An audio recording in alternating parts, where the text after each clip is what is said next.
Everyone, welcome to this YouTube channel. आज की इस वीडियो में मैं आपके साथ डिस्कस करूंगी इंटीग्रेशन सॉल्व करने के लिए हम सब्स्टिट्यूशन का किस तरीके से यूज़ करते हैं। तो देखिए, इससे रिलेटेड कॉन्सेप्ट को हम डीप में पढ़ेंगे और क्वेश्चन भी देखेंगे।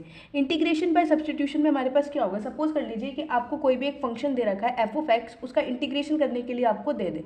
लेकिन जब आप इस फंक्शन को ध्यान से देखो तो आपको इस तरीके से दिख रहा हो कि ये फंक्शन कुछ इस तरीके से लिखा हुआ है कि ये किसी फंक्शन का जो भी हमारे पास टी में दे रखा है, सपोज इंडिपेंडेंट वेरिएबल टी है और उसका डेरिवेटिव भी उसके साथ उसके अंदर प्रेजेंट है। यहाँ पर भी एक फंक्शन है और समहाउ उसका डेरिवेटिव हमें यहाँ पर दिख रहा है।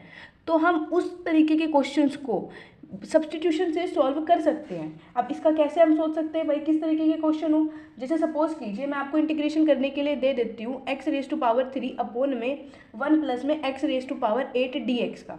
ठीक है, अगर हमें इस तरीके का क्वेश्चन दे दिया तो अब देखना, इसको हम i मान लेते हैं। अब हमें इसका इंटीग्रेशन करना है, तो इंटीग्रेशन करने के लिए मैं इसको कैसे लिख सकती हूँ, 1 प्लस में x⁻4 की पावर 2 लिख दूँ और ऊपर x⁻³ dx।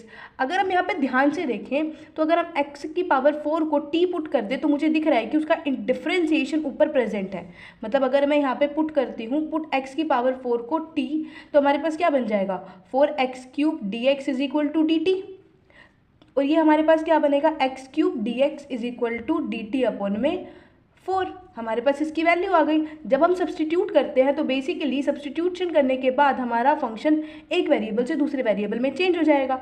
तो हमारे पास जो इंटीग्रल था वो कितना बन जाएगा, x⁻dx की वैल्यू हमारे पास कितनी हो जाएगी, dt अपॉन में क्या हो जाएगा, 4 को मैं बाहर लिख देती हूँ, 1 प्लस में x की पावर 4 को मैंने t एज्यूम किया था तो ये क्या हो जाएगा, t²।